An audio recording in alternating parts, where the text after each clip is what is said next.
တကယ်ပဲအသုံးမကျဘူးမန်ယူကမနေညာအေးမယုံနိုင်ဘူးတကယ်ပဲမပြောချင်တော့ဒီမန်ယူအကြောင်းလေးကွာလေး ရန်စောနေသေးတယ်ပြန်အိတ်တော့မယ် sorry နော်9မိနစ်လောက်ပဲထပ်အိတ်ပြရစီဦးနော် လက်စာစားကြစို့ အိုးဒီနေ့ဟင်းမကောင်းဘူး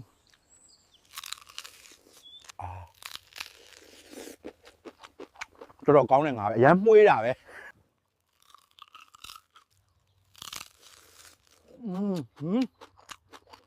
ဒီငါးကြော်ဘာလို့ဒီလောက်အရသာရှိရလဲမင်းစားကျင်လားထမင်းစားပြီးရင်ပထမဆုံးလောက်ရမှာကချီးပါမင်းမနဲ့တိုင်းချီးပါရမယ်ဟေးကြော်ကြီးဒီနေ့ဘီယာတောက်ရအောင်လားအလုပ်ပြီးရင်ရေချိုးချိန်မြန်ချိုးမြန်လုပ်စရာတွေရှိသေးတယ်ငှက်ပြောသီး3လုံး900ငှက်ပြောသီး3လုံး900လာအရန်ကြီးတယ်အရန်ရှည်တယ်အိုး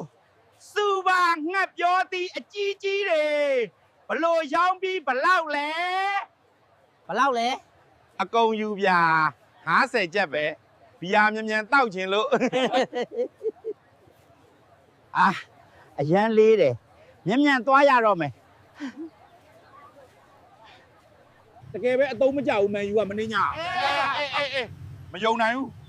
တကယ်ပဲမပြောချင်တော့ဒီမန်ယူအကြောင်းလေးကွာလေး ပြောလိုက်တာလေဝတ်သားလိုက်ကွာဘာလဲပြောတယ်ဘာလုပ်လဲဘာဖြစ်လဲမန်ယူကအတင်းငဲလေးတော့တော့မနိုင်ဘူး ဟုတ်ပြီလာခဲ့